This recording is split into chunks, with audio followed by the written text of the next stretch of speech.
সার্বভৌমত্ব রক্ষা ও করিডোর বিষয়ে আপোষহীন সামরিক বাহিনী ব্রিফিংয়ে জানালো সেনা সদর। সরকারের সঙ্গে টানাপোড়েন নেই। সচিবালয় অচল করে আন্দোলনে সরকারি কর্মকর্তা কর্মচারীরা। সরকারকে জিম্মি করলে পরিস্থিতি ভালো হবে না, হুঁশিয়ারি হাসনাত আব্দুল্লাহর। 21শে আগস্ট গ্রেনেড হামলা মামলায় তারেক বাবরের খালাসের বিরুদ্ধে রাষ্ট্রপক্ষের লিফট আপিল, শুনানি হবে কাল। এবং নির্বাচন দেরি হলে সংকট বাড়বে দেশে, বললেন আমির খসরু। গণতন্ত্র পুনঃপ্রতিষ্ঠা না হলে স্বাধীন হবে না গণমাধ্যম।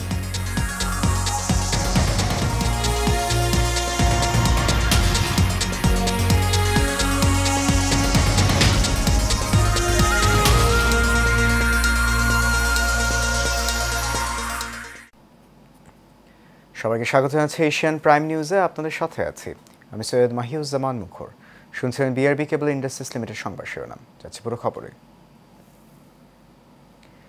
সরকার ও সেনাবাহিনী একসঙ্গে কাজ করছে বলে সেনাবাহিনী সদর দপ্তর থেকে সাফ জানিয়ে দেওয়া হয়েছে। দুপুরে ঢাকা সেনানিবাসে আয়োজিত এক সংবাদ সম্মেলনে এ কথা জানান সেনাবাহিনীর মিলিটারি অপারেশনসের পরিচালক ব্রিগেডিয়ার জেনারেল মোহাম্মদ নাজিমুল দৌলা। করিডোরের বিষয়ে সরকারের পক্ষ থেকে সেনাবাহিনীর সঙ্গে কোনো আলোচনা হয়েছে কিনা এবং এ বিষয়ে সেনাবাহিনী কি ভাবছে, সাংবাদিকদের এমন প্রশ্নের জবাবে তিনি বলেন, করিডোরের বিষয়টি অত্যন্ত স্পর্শকাতর। বাতন বিপ্লবের রিপোর্টে দেখুন বিস্তারিত। ৩৯ দিন পর দেশের আইন শৃঙ্খলা রক্ষা এবং সমসাময়িক সময়ে সেনাবাহিনীর দৈনন্দিন আভিযানিক কার্যক্রম নিয়ে ধারণা দিতেই এই সংবাদ সম্মেলন আয়োজন করে বাংলাদেশ সেনাবাহিনী, যাতে ব্রিগেডিয়ার জেনারেল মোহাম্মদ নাজিমুদ্দৌলা ও কর্নেল মোহাম্মদ শফিকুল ইসলাম বক্তব্য রাখেন। এ সময়ে গণমাধ্যম কর্মীদের প্রশ্নের জবাবে নাজিমুদ্দৌলা বলেন, সরকার ও সেনাবাহিনী খুব সুন্দরভাবে ওতপ্রোতভাবে একে অপরের সম্পর্ক হিসেবে কাজ করছে। করিডোরের সঙ্গে বর্ডারে আরসার মুভমেন্টের কোনো সংশ্লিষ্টতা নেই জানিয়ে তিনি আরও বলেন, সরকার ও সেনাবাহিনী ভিন্ন ভিন্ন চিন্তা করছে। Corridor is a separate issue. এটার সাথে বর্ডারের আরসা এবং আরএসও যে মুভমেন্ট, তাদের যে অস্ত্র নিয়ে এখানে চলাচল, এটার সাথে কোনো সম্পৃক্ততা নেই। সো আমি যদি সামারি করি, এটুকু বলবো যে let us think very simple. Nazimuddoula বলেন, অবশ্যই সেনাবাহিনী বর্ডার কম্প্রোমাইজ করেনি। যতক্ষণ পর্যন্ত সেনাবাহিনীর গায়ে বিন্দু পরিমাণ শক্তি থাকবে, ততক্ষণ পর্যন্ত কখনোই বর্ডার বিষয়ে কম্প্রোমাইজ করা হবে না। আমরা যেইভাবে চিন্তা করছি, সরকারের সাথে সেনাবাহিনীর বিশাল মতপার্থক্য হয়েছে, বিভেদ হয়েছে, যেটা দেখছি মিডিয়াতে, let us not interpret in this manner. এরকম আসলেই কিছু হয়নি। সরকার এবং সেনাবাহিনী খুব সুন্দরভাবে একে অপরের সহযোগিতায় কাজ করছে। এ সময় কর্নেল শফিকুল ইসলাম বলেন, বাংলাদেশ ও মিয়ানমার বর্ডার অত্যন্ত জটিল একটি পরিস্থিতির মুখে আছে। এমন পরিস্থিতিতে বাংলাদেশ সেনাবাহিনী সতর্ক অবস্থায় রয়েছে বলেও জানান এই সেনা কর্মকর্তা। সো আপনারা যেটা গণমাধ্যমে বা সোশ্যাল মিডিয়াতে দেখছেন, এটার সঠিকতা বা বস্তুনিষ্ঠতা নিয়ে যথেষ্ট বিবেচনার দাবি রাখে। বাতন বিপ্লব, এশিয়ান টেলিভিশন, ঢাকা। সংশোধিত সরকারি চাকরি অধ্যাদেশ 2025 প্রত্যাহারের দাবিতে আজও সচিবালয়ের ভেতর বিক্ষোভ করেছেন বিভিন্ন মন্ত্রণালয় ও বিভাগের কর্মচারীরা। আগামীকাল মঙ্গলবার আবারও বিক্ষোভ মিছিল করার ঘোষণা দিয়ে বেলা 2:30টার দিকে আজকের কর্মসূচিও সমাপ্ত ঘোষণা করেন তারা। এ সময় একই ধরনের কর্মসূচি পালনের জন্য সচিবালয়ের বাইরে সারা দেশের সরকারি দপ্তরের কর্মচারীদের প্রতি আহ্বান জানিয়েছেন তারা। বিস্তারিত নূর মোহাম্মদ ভূঁইয়ার রিপোর্টে। বিক্ষোভে উত্তাল প্রশাসনের কেন্দ্রবিন্দু সচিবালয়। সোমবার বেলা 11টায় যার যার দফতর ছেড়ে মিলিত হন বাণিজ্য ভবনের সামনের গাছতলায়। সরকারি চাকরি সংশোধন অধ্যাদেশ কালো আইন আখ্যা দিয়ে স্লোগান দেন কর্মকর্তা কর্মচারীরা। ফেটে পড়েন বিক্ষোভে। আইন বাতিল না হলে কঠোর আন্দোলনের হুঁশিয়ারি দেন তারা। যে কালো আইন জারি করা হয়েছে, এই আইন যেন প্রত্যাহার করা হয়, বাতিল করা হয়। আমাদের এটাই মূল দাবি। একটাই দাবি, এই কালো আইন বাতিল করতে হবে, এটাই আমাদের দাবি। হ্যাঁ, পরবর্তী কর্মসূচি আমরা অবশ্যই যাব। আমাদের যারা আছে, নেতারা আছে যারা, তারা যেভাবে দিক নির্দেশনা দিবে আমরা সেভাবেই আগাবো।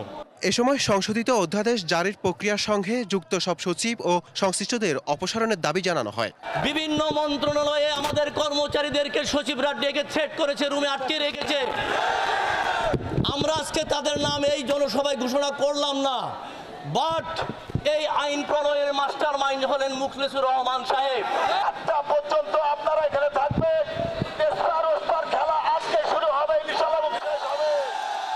যদি না হয় 4টার পরে এই যে 14 তলার জন্য যে বিদ্যুতের সংযোগ দেওয়া আছে না, এটা আমরা বন্ধ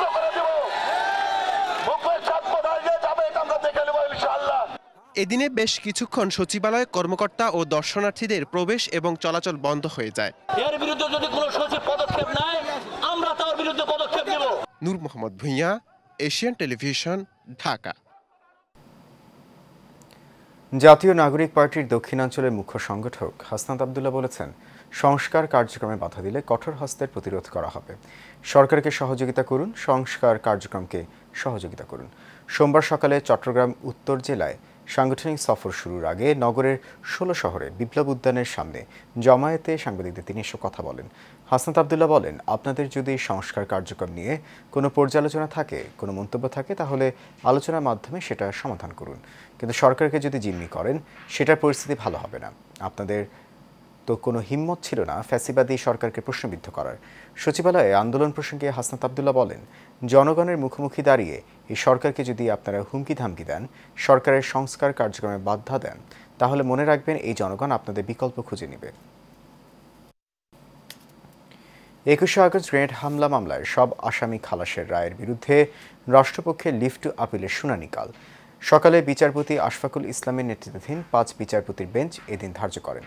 এর আগে গত ১ ডিসেম্বর গ্রেনেড হামলার ঘটনায় হত্যা ও বিস্ফোরক দ্রব্য আইনের মামলায় বিএনপির ভারপ্রাপ্ত চেয়ারম্যান তারেক রহমান সহ সব আসামিকে খালাস দিয়ে রায় দেন হাইকোর্ট।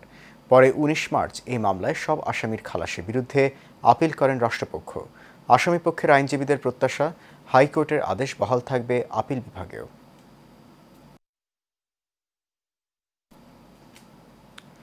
শেখ হাসিনাকে আদালত অবমাননার বিষয়ে ব্যাখ্যা দিতে পত্রিকায় বিজ্ঞপ্তি প্রকাশ করেছে আন্তর্জাতিক অপরাধ ট্রাইব্যুনাল। আগামী ৩ জুন সকাল ১০টায় ট্রাইব্যুনালে হাজির হতে বলা হয়েছে। এছাড়া ঢাকা দক্ষিণ সিটি কর্পোরেশনের মেয়র হিসেবে বিএনপি নেতা ইঞ্জিনিয়ার ইশরাক হোসেনকে আজকের মধ্যে শপথ পড়াতে এবার সরকারকে লিগ্যাল নোটিশ পাঠিয়েছেন তার আইনজীবী। সোমবার সিটি কর্পোরেশন আইন ২০০৯ অনুযায়ী স্থানীয় সরকার মন্ত্রণালয়কে এই লিগ্যাল নোটিশ পাঠানো হয়। শেখ সোহাগের রিপোর্ট।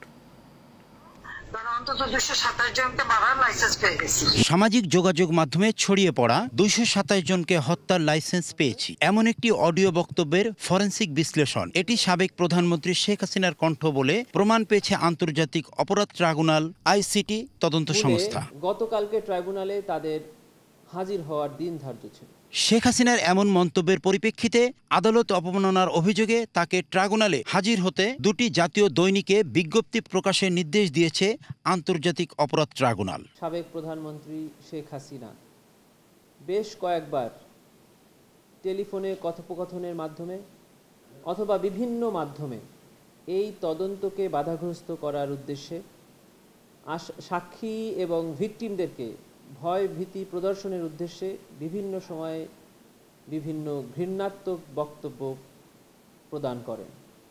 সে সকল বক্তব্যের মধ্যে ২২৭ জনকে হত্যার হুমকি, মামলার তদন্তকারী কর্মকর্তাকে হুমকি, যারা মামলা করছে তাদের বাড়িঘর পুড়িয়ে দেওয়া, এ জাতীয় কথাবার্তাও উনি বলেন। মেয়র হিসেবে বিএনপির নেতা ইঞ্জিনিয়ার ইশরাক হোসেনকে আজকের মধ্যে শপথ পড়াতে এবার সরকারকে লিগ্যাল নোটিশ পাঠিয়েছে তার আইনজীবী। এদিকে শপথ না পড়ার নির্দেশনা চেয়ে দায়ের করা রিট খারিজে আদেশের বিরুদ্ধে আপিল বিভাগের আবেদন রিটকারী আইনজীবী। আমরা সেই রায়ের বিরুদ্ধে মহামান্য আপিল বিভাগে civil petition for leave to appeal দায়ের করেছি। আমরা আজকে চেষ্টা করেছিলাম যে মহামান্য চেম্বার জজ আদালতে সেটি শুনানির জন্য অন্তর্ভুক্ত করতে, কিন্তু আমরা আজকে সেটি অন্তর্ভুক্ত করতে পারিনি। আমরা আশা করছি এটি আগামীকাল মহামান্য চেম্বার জজ আদালতে শুনানি হবে। নারী সংস্কার কমিশনের সুপারিশগুলো প্রস্তাবনা পর্যায়ে থাকায় এই সংক্রান্ত রিট খারিজ করে দিয়েছে হাইকোর্ট। কয়েকটি পর্যবেক্ষণ দিয়ে সোমবার সকালে বিচারপতি ফাতেমা নাজিব ও বিচারপতি শিকদার মাহমুদুর রাজীব হাইকোর্ট বেঞ্চে আদেশ দেন। শেখ সোহাগ, এশিয়ান টেলিভিশন, ঢাকা। সুষ্ঠু নির্বাচন যত দেরি হবে দেশে ততই সংকট বাড়বে বলে মন্তব্য করেছেন বিএনপি স্থায়ী কমিটির সদস্য আমির খসরু মাহমুদ চৌধুরী। সকালে ঢাকা রিপোর্টার্স ইউনিটির প্রতিষ্ঠা বার্ষিকী উপলক্ষে উদ্বোধনী অনুষ্ঠানে তিনি কথা বলেন। আমির খসরু বলেন, বাংলাদেশে যতদিন পর্যন্ত গণতন্ত্র পুনঃপ্রতিষ্ঠা না হবে মিডিয়া ততদিন স্বাধীন হবে না। অগণতান্ত্রিকভাবে যারা ক্ষমতায় থাকে তারা মিডিয়াকে চাপে রাখে। উল্লেখ করে তিনি আরও বলেন, আগামীর ঐক্য হবে গণতন্ত্র স্বাধীনতার জন্য। আগামীতে মানুষের জন্য দায়বদ্ধ সরকার দরকার বলে উল্লেখ করেন তিনি।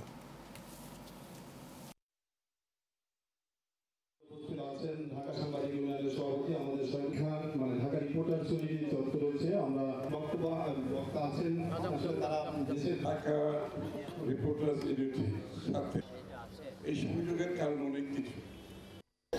একটি সুষ্ঠু নিরপেক্ষ নির্বাচনের মাধ্যমে বাংলাদেশে একটি গণতান্ত্রিক অর্ডার ফিরিয়ে আনতে চাই, এবং এটা যত বিঘ্নিত হবে, যত দেরি হবে, তত বেশি আমাদের সংকট বাড়তে থাকবে।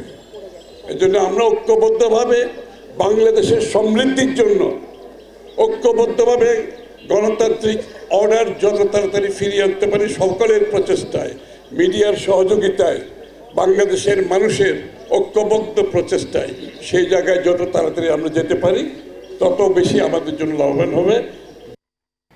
তথ্য যোগাযোগ প্রযুক্তির মাধ্যমে নারীদের ক্ষমতায়ন প্রকল্প দ্বিতীয় পর্যায়ের কর্মকর্তা কর্মচারীদের চাকরির নিশ্চয়তা দাবিতে সংবাদ সম্মেলন করেছে তথ্য আপা প্রকল্পের ভুক্তভোগীরা। বিকেলে জাতীয় প্রেস ক্লাবের সামনে প্রকল্পের কর্মরত কর্মকর্তা কর্মচারীবৃন্দ তাদের নির্দিষ্ট দাবিগুলো পর্যালোচনা করে ও অভিযোগগুলোকে তদন্তপূর্বক ব্যবস্থা গ্রহণ করার জন্য অনুরোধ জানান। কর্মসূচি পরিচালনা কমিটির সদস্য সচিব সঙ্গীতা সরকার বলেন, দীর্ঘদিন প্রকল্পে কর্মকর্তাদেরকে যোগ্যতা ও অভিজ্ঞতার ভিত্তিতে পরবর্তীতে তাদের চাকরির নিশ্চয়তা প্রদান ও কর্তনকৃত বেতন ভাতা অবিলম্বে পরিশোধ করতে হবে। সরকারের সংশ্লিষ্ট দপ্তরকে ২৭ মে পর্যন্ত আলটিমেটাম দেয় ভুক্তভোগী কর্মকর্তা কর্মচারীরা। তাদের দাবি মেনে নেওয়া না হলে ২৮ তারিখ থেকে লাগাতার কর্মসূচি পালন করার কথা জানান কর্মসূচি পরিচালনা কমিটি। জানাবো বাণিজ্য সংবাদ। সুপার ব্র্যান্ড ওয়ালটনের রেফ্রিজারেটর কিনে মিলিয়নিয়ার হয়েছেন আরও এক সৌভাগ্যবান ক্রেতা। তিনি হলেন সাভারের ফার্মেসি ব্যবসায়ী আশরাফুল ইসলাম বুলু। ওয়ালটনের চলমান ডিজিটাল ক্যাম্পেইন সিজন 22-এর আওতায় ফ্রিজ কিনে ওই সুবিধা পেয়েছেন তিনি। এর আগে চলতি সিজনে ওয়ালটনের ফ্রিজ কিনে মিলিয়নিয়ার হয়েছেন ফরিদপুরের কলেজ শিক্ষার্থী রাসেল ফকির, নেত্রকোনার খোকন মিয়া, রাজধানীর শনির আখড়ার আলী মুর্তজা, সিলেটের কানাইঘাটের কাউসার আহমেদ। এছাড়া ওয়ালটনের এসি কিনে 10 লাখ টাকা পেয়েছেন খুলনার মিঠুন দত্ত। সম্প্রতি সাভারের আশুলিয়ার নিরিবিলি এলাকায় আয়োজিত জাঁকজমকপূর্ণ অনুষ্ঠানে আশরাফুলের হাতে 10 লাখ টাকার চেক তুলে দেন ওয়ালটনের সিনিয়র এক্সিকিউটিভ ডিরেক্টর ও জনপ্রিয় চিত্রনায়ক আমিন খান এবং ওয়ালটনের chief marketing officer Zoheb Ahmed.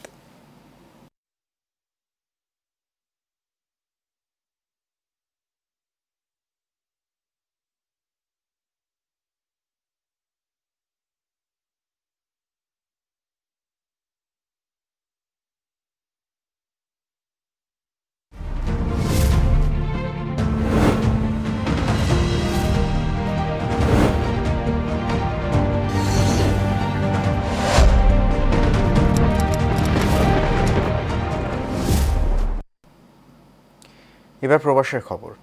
দোহার নবাবগঞ্জ অ্যাসোসিয়েশন ফ্রান্সের ওভারভিলিয়ায় অনুষ্ঠিত হল মনোমুগ্ধকর সাংস্কৃতিক সন্ধ্যা ও নবগঠিত কমিটির পরিচিতি সভা। ফ্রান্সের প্রবাসী বাংলাদেশিদের হৃদয় ছুঁয়ে যাওয়া এই আয়োজনে মিলিত হন শতাধিক প্রবাসী, যেখানে ফুটে উঠেছিল মাটির টান, বন্ধনের আহ্বান আর আগামী দিনের পথ চলার প্রত্যয়। অনুষ্ঠানে সভাপতিত্ব করেন সংগঠনের সাবেক সভাপতি স্বপন শফিক। সঞ্চালনায় ছিলেন সাধারণ সম্পাদক দিগন্ত চঞ্চল এবং আলী আক্কাস। পরে দোহার নবাবগঞ্জ অ্যাসোসিয়েশন ফ্রান্সের নবগঠিত কমিটির ঘোষণা দেন আহ্বায়ক কামাল হোসেন। তার সঙ্গে যুগ্ম আহ্বায়ক হিসেবে ছিলেন পারভেজ ভুঁইয়া নবী এবং সদস্য সচিব তাইবুর রহমান মুন্সি। ঘোষিত কমিটিতে সভাপতির দায়িত্ব পান আরিফ হাসান। সাধারণ সম্পাদক হিসেবে দায়িত্বে আসেন হুমায়ুন কবির শাকিল।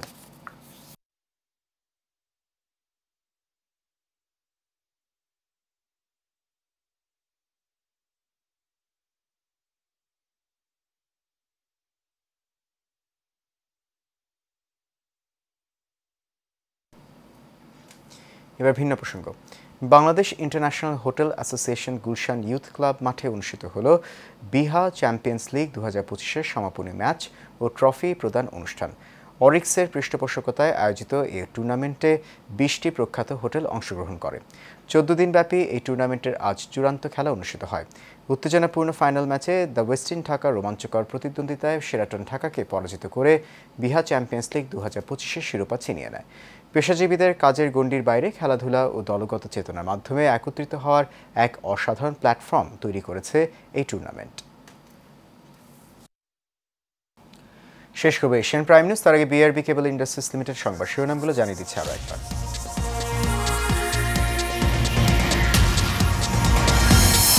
সার্বভৌমত্ব রক্ষা ও করিডোর বিষয়ে আপোষহীন সামরিক বাহিনী ব্রিফিংয়ে জানালো সেনা সদর। সরকারের সঙ্গে টানাপোড়েন নেই।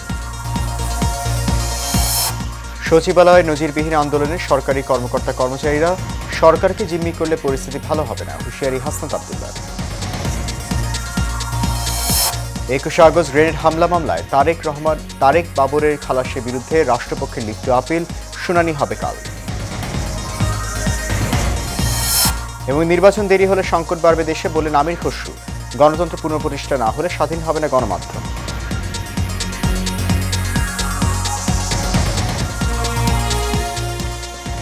এশিয়ান প্রাইম নিউজ এ পর্যন্ত। আমাদের পরবর্তী আয়োজন দেখার আমন্ত্রণ রইল। এতক্ষণ সঙ্গে থাকার জন্য ধন্যবাদ সবাইকে। শুভরাত্রি।